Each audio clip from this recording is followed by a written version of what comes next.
Hello दोस्तों, नमस्कार। मैं हूँ अरविंद कुमार और आप देख रहे हैं टीचर्स परीक्षा। दोस्तों, आज की टॉपिक है कोशिका तथा आनुवांशिकता। दोस्तों, इस टॉपिक में बहुत ही अच्छे-अच्छे क्वेश्चन रखे गए हैं। चैनल पर नए हैं तो सब्सक्राइब करके बेल आइकन जरूर दबा लीजिएगा। चलिए शुरू करते हैं।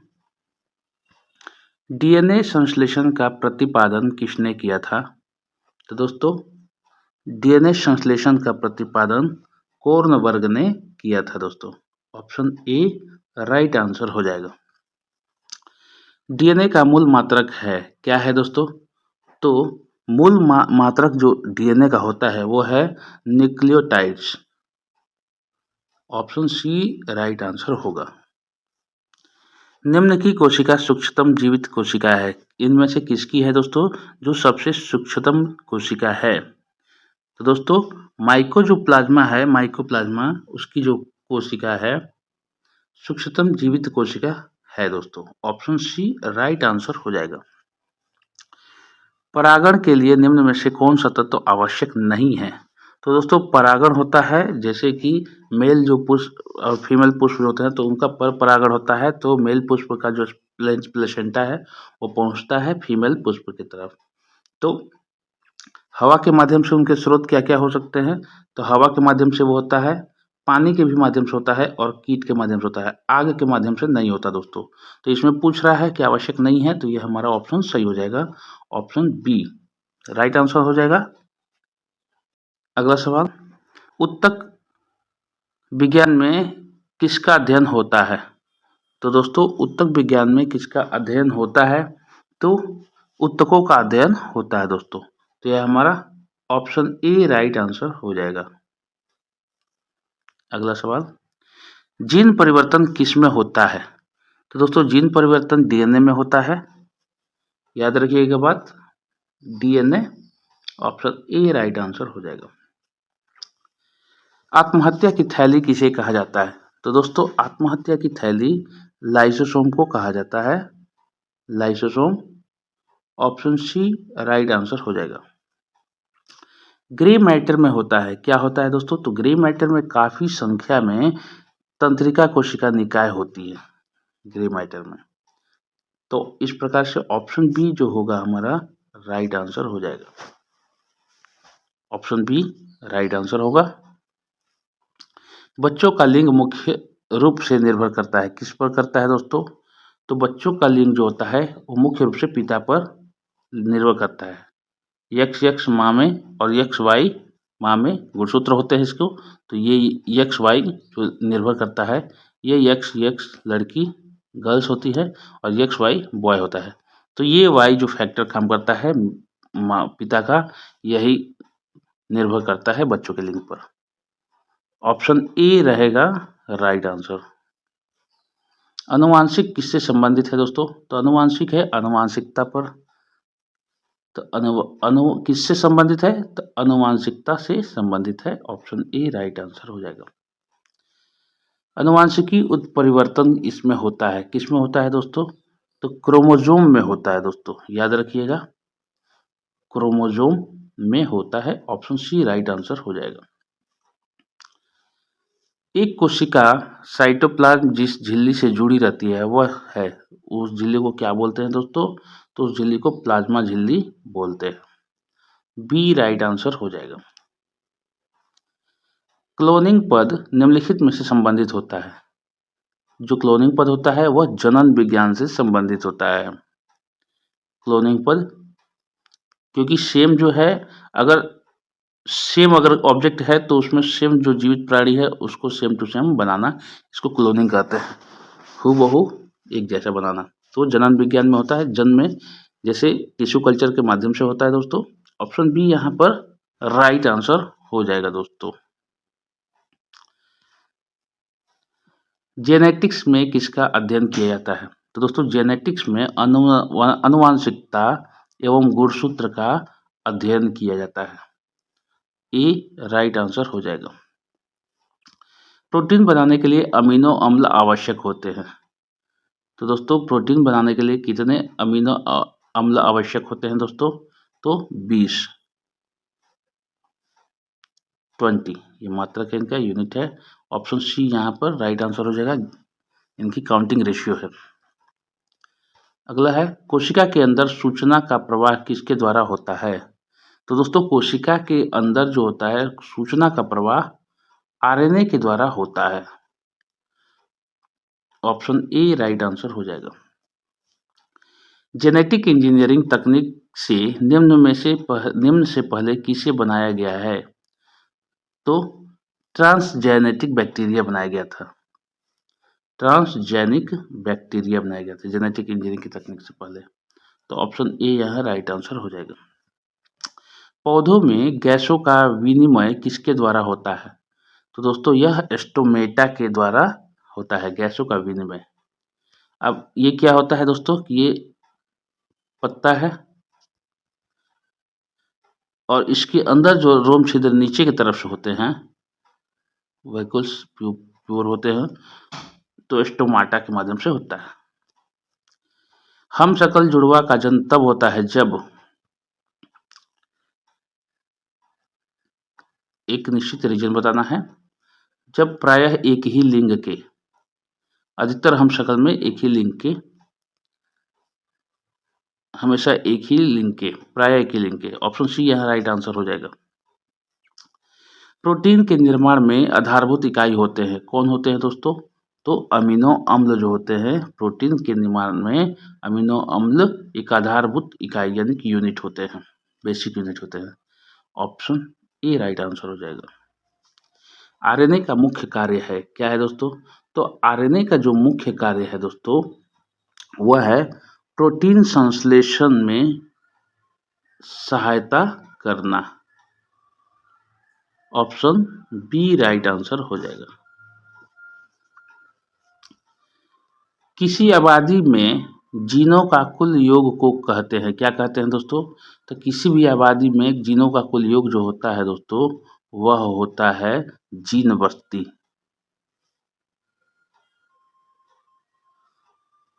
ऑप्शन सी राइट आंसर हो जाएगा। श्वसन है, श्वसन क्या है दोस्तों? श्वसन एक अपचायन यानी दिया है कैटाबोलिक प्रक्रिया होती है श्वसन। ए ऑप्शन राइट आंसर हो जाएगा। आनुवांशिक इकाई है, क्या है दोस्तों? तो आनुवांशिक इकाई जो होती है दोस्तों वो जीन होती है। जीन के माध्यम से आनुवांशिक इकाई का अध्ययन भी होता है और जीन के फैक्टर में ये रहते हैं। पेरेंटल जो यूनिट आती है जीन के माध्यम से ही आती है, वंशानुक्रम जिसको बोलते हैं। तो ये फैक्टर बहुत इम्पोर्टेंट है। जीन है आनुवांशिक इकाई। डी ऑप्शन राइट आंसर हो जाएगा। निम्न में से किसने यह मूल अवधारणा प्रस्तुत की थी कि सभी जीव कोशिकाओं से बने हुए हैं? सभी जीव कोशिकाओं से बने हुए हैं। तो टी स्वान ने, देखते हैं क्या क्या है कि लुई पास्चर ने, कि एमजे स्लाइडन ने, कि रॉबर्ट हुक ने। तो दोस्तों इन सभी जीव कोशिकाओं से बने हैं, किसने किसने इन लोगों में से कहा है दोस्तों? तो इस बात को एमजे स्लाइडन ने कहा था, सपोर्ट किए थे कि सभी जीव कोशिकाओं से बने हैं, और टी स्वान ने कहा था। तो ऑप्शन दोनों लोगों ने कहा था कि सभी जीव कोशिकाओं से बने हुए हैं, जीवित प्राणी। तो 2 और 4 ऑप्शन डी में हमें मिल रहा है, तो डी ऑप्शन राइट आंसर हो जाएगा। किसके द्वारा आनुवांशिकता के विज्ञान को आनुवांशिकी कहा गया है? आनुवांशिकी कहा गया, तो दोस्तों डब्ल्यू वेटसन के द्वारा यह कहा गया है डेफिनेशन कि आनुवांशिकता के विज्ञान को आनुवांशिकी कहा गया। टी ऑप्शन राइट आंसर हो जाएगा, डब्ल्यू वेटसन। जीन का आकार होता है, कैसा होता है दोस्तों? तो जीन का आकार सर्पाकार होता है। जीन का आकार जो होता है दोस्तों सर्पाकार होता है। ऑप्शन बी राइट आंसर हो जाएगा। ऐसे होता है दोस्तों, जीन का आकार कुछ ऐसे होता है। चलिए बी ऑप्शन राइट आंसर हो जाएगा। पौधे का वह भाग जो पानी एवं विलेय को जड़ों से पौधे के अनेक भागों तक ले जाता है वह कौन सा होता है दोस्तों? तो वह होता है जाइलम। जाइलम जो है दोस्तों जो पानी एवं विलेय को जड़ से यानी कि जड़ से पौधे के अनेक भागों तक ले जाता है। तो ये जो इधर से ले जाता है तो वह जाइलम ही होता है दोस्तों। तो ऑप्शन बी राइट आंसर हो जाएगा। आलू किस कुल का है? तो सोलेनेसी कुल का है आलू। तो ऑप्शन सी हमारा राइट आंसर हो जाएगा। आलू होता है सोलेनेसी कुल का। ऑप्शन सी राइट आंसर हो जाएगा। निम्न में से कौन सा शरीर के ऊतकों की वृद्धि, विकास व सुधार के लिए महत्वपूर्ण है? तो दोस्तों प्रोटीन जो है वह शरीर के ऊतकों की वृद्धि, विकास व सुधार के लिए महत्वपूर्ण है। तो ऑप्शन ए राइट आंसर हो जाएगा। 32वां है फिल इन द ब्लैंक, के दंश के कारण मलेरिया होता है, किसके? तो दोस्तों मादा एनोफिलीज जो है मच्छर, उसके काटने के, उसके दंश से मलेरिया होता है। यह मादा एनोफिलीज जो होती है मलेरिया के वाहक होती है। तो ऑप्शन ए राइट आंसर हो जाएगा। निम्न निम्न में से कौन सी जांच एक बच्चे के पिता का निर्धारण करती है?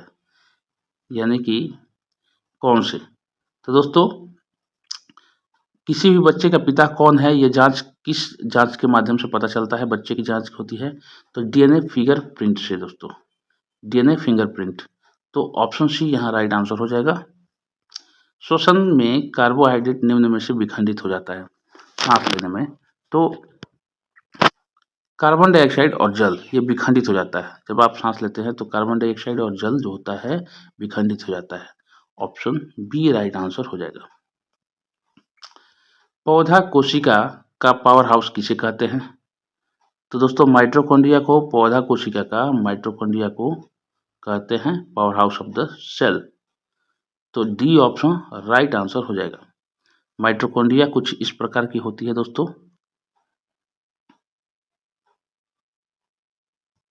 इस प्रकार की।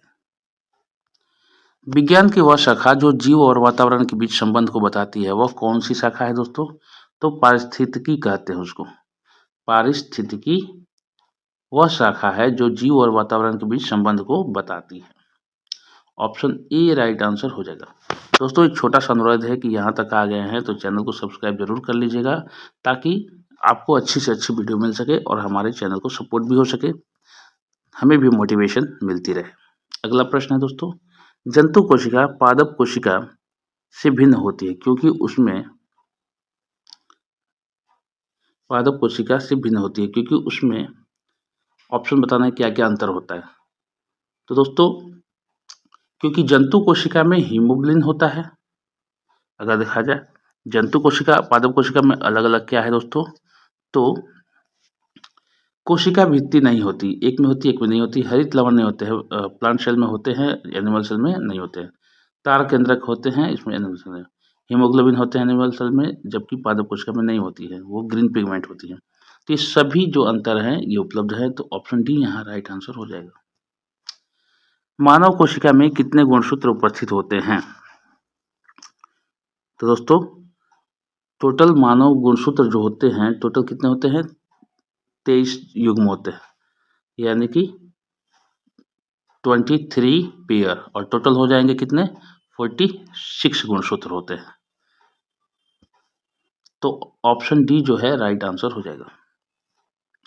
एकल स्ट्रैंडेड वाले डीएनए अणु कहाँ मिलते हैं? यह मिलते हैं दोस्तों बैक्टीरियोफेज में, जिसको इसको इस साइन से डिनोट करते हैं। इसको का मल्टीप्लाई इतना बैक्टीरियोफेज में मिलते हैं, 174 बैक्टीरियोफेज में मिलते हैं। तो ऑप्शन डी यहाँ राइट आंसर हो जाएगा। जब किसी पुष्प का परागण उसी पौधे के परागकण प्रकार के वर्तिकाग्र में आंतरिक कर दिया जाता है तो उसे क्या कहा जाता है? इसको कहा जाता है ऑटोगेमी, क्योंकि स्वयं के मेल से स्वयं की फीमेल को परागण कराना ऑटोगेमी कहलाता है दोस्तों। Option A. कोशिका गतिविधियां नियंत्रित की जाती है किसके माध्यम से द्वारा? तो दोस्तों न्यूक्लियस द्वारा नियंत्रित, यानी कि न्यूक्लियाइड से डिवाइडेशन विधि से नियंत्रित कर लिया जाता है। ऑप्शन डी यहाँ राइट आंसर हो जाएगा। गैमीट की शुद्धता के नियम का प्रतिपादन किसने किया था? प्रतिपादन किसने किया था दोस्तों? तो मेंडल ने किया था दोस्तों। गैमीट की शुद्धता के नियम का प्रतिपादन किसने किया था? तो मेंडल ने, ग्रेगर जॉन मेंडल ने किया था। पूरा नाम ग्रेगर जॉन मेंडल था दोस्तों। Centre for DNA fingerprint and diagnosis अवस्थित है। कहाँ पर है दोस्तों? यह है हैदराबाद में दोस्तों। यह सेंटर है हैदराबाद में डीएनए फिंगरप्रिंट जांच के लिए। ऑप्शन ए राइट आंसर हो जाएगा इसका। मानव शरीर में क्रोमोसोम की संख्या होती है, कितनी होती है? तो टोटल क्रोमोसोम की संख्या कितनी होती है दोस्तों? तो 46 होती है। ऑप्शन ए राइट आंसर हो जाएगा। जीन्स को बनाने वाले डीएनए की डबल हेलिकल संरचना किसने प्रतिपादित की थी? मैंने बताया था सर्पाकार होता है और हेलिकल जो होता है, ये जो जीन की जो संरचना है किसने बताया था इस बात को कि ऐसी संरचना होती है? डबल हेलिकल संरचना इसको बोलते हैं, याद रखिएगा दोस्तों। और इन्होंने वाटसन एंड क्रिक ने ये बात बताई थी, उन्होंने एक्सपेरिमेंट करके बताई थी। ऑप्शन सी, और ये कह सकते हैं कि वाटसन और क्रिक ने खोज की थी। ऑप्शन सी राइट आंसर हो जाएगा। निम्न में से कौन पेड़ के नीचे उगता है? तो जो पीनट होता है, जो मूंगफली, चीनी या बादाम, जिसको मूंगफली बोलते हैं, वह जमीन के नीचे होता है। जमीन के नीचे होता है मूंगफली दोस्तों। तो इधर इसके प्लांट होते हैं। तो ऑप्शन सी यहाँ राइट आंसर हो जाएगा। अगला सवाल है, कोशिकाओं में तत्कालीन ऊर्जा उत्पादन के लिए निम्न में से एक लिया जाता है। क्या लिया जाता है दोस्तों? तो ग्लूकोज लिया जाता है। ग्लूकोज लिया जाता है कोशिकाओं में तत्कालीन ऊर्जा के उत्पादन के लिए। तुरंत ही हम लोग को ऊर्जा अगर ग्रहण करना होता है तो ग्लूकोज हम लोग पीते हैं दोस्तों। तो ऑप्शन डी यहाँ पर राइट आंसर हो जाएगा। तो किसी भी कोशिकाओं के लिए तत्काल ऊर्जा चाहिए तो ग्लूकोज लिया जाता है। ऑप्शन डी राइट आंसर हो जाएगा। उत्तक है एक। उत्तक क्या है दोस्तों? तो उत्तक एक समान कोशिका का समूह होता है दोस्तों। ऑप्शन सी राइट आंसर हो जाएगा कि उत्तक क्या होता है? कोशिकाओं के समूह को, यानी एक कोशिकाओं के समूह को उत्तक कहते हैं। कोशिकाओं के समूह को, समान कोशिका के समूह को उत्तक कहते हैं। जैसे एक ये सेल है, अब कई सेल अगर रहेंगे तो इसको हम लोग उत्तक कहेंगे, लेकिन एक कारण है कि कंडीशन है एक समान सेल होना चाहिए, तो ये उत्तक हो गए। उत्तक के निर्माण से मांसपेशियां बनती है दोस्तों। सबके अपने अपने न्यूक्लियस होंगे, याद रखिएगा। तो ये उत्तक है, तो ऑप्शन सी यहाँ राइट आंसर हो जाएगा। सेलुलर और मॉलिक्यूलर जीव विज्ञान का केंद्र स्थित है। कहाँ पर है दोस्तों? तो यह हैदराबाद में है। हमने बताया था अभी अभी सेलुलर डीएनए वगैरह का सब कुछ वो हैदराबाद में जो सेंटर है वहीं पे होता है। तो ऑप्शन डी यहाँ राइट आंसर हो जाएगा। दोस्तों अंतिम सवाल रहेगा, वही रिक्वेस्ट है कि चैनल पर नए हैं तो सब्सक्राइब कर लीजिएगा और अधिक से अधिक इसको शेयर करिएगा दोस्तों। बेल आइकन जरूर दबा लीजिएगा ताकि हर एक नोटिफिकेशन आप तक पहुंचे। चलिए 50 में है क्वेश्चन कि सूची 1 को सूची सेकंड से सुमेलित कीजिए। तो मिलान करते हैं, उसके बाद हम लोग यहाँ लाल रंग में दिए गए कूट में ऑप्शंस में उसको फाइंड आउट करेंगे। तो एक एक करके देखते हैं। तो कार्बोहाइड्रेट क्या होता है? स्टार्च होता है, आलू में मिलता है। एंजाइम्स क्या होते हैं दोस्तों? तो एंजाइम्स होते हैं पेप्सिन। हार्मोन्स क्या होता है दोस्तों? तो हार्मोन्स होता है प्रोजेस्टेरोन। और प्रोटीन केराटिन होता है। प्रोटीन केराटिन होता है। एक एक करके मिलान करते हैं। ए का 2 दोस्तों, ए का 2 यहाँ मिल रहा है और यहाँ मिल रहा है। बी का 1, तो बी का 1 यहाँ मिल रहा है और यहाँ मिल रहा है। सी का 4, सी का 4 यहाँ मिल रहा है और यहाँ मिल रहा है। डी का 3, तो डी का 3 यहाँ मिल रहा है और यहाँ मिल रहा है दोस्तों। तो ऑप्शन बी हमारे सभी कोटों को प्रतिपादित कर रहा है, संतुष्टपूर्ण कर रहा है। तो हमें ऑप्शन बी यहाँ राइट आंसर हो जाएगा। ऑप्शन बी राइट आंसर हो जाएगा। ये थे हमारे दोस्तों 50 जीके क्वेश्चन कोशिका तथा आनुवांशिकता जीव विज्ञान से संबंधित। दोस्तों चैनल पर नए हैं तो सब्सक्राइब करके बेल आइकन जरूर दबा दीजिएगा। दोस्तों, वीडियो अपलोड होने की जो टाइमिंग होती है इस चैनल पर सुबह 6 बजे करंट अफेयर, 3 बजे विषयवार वीडियो और 7:15 पे 20, 30, 40 या 50 जीके एमसीक्यूज उपलब्ध होती है दोस्तों। चलिए मिलते हैं अगले वीडियो में। अपना ख्याल रखें, अच्छी पढ़ाई करें। आपके लिए शुभकामनाएं हैं। जय हिंद, जय भारत।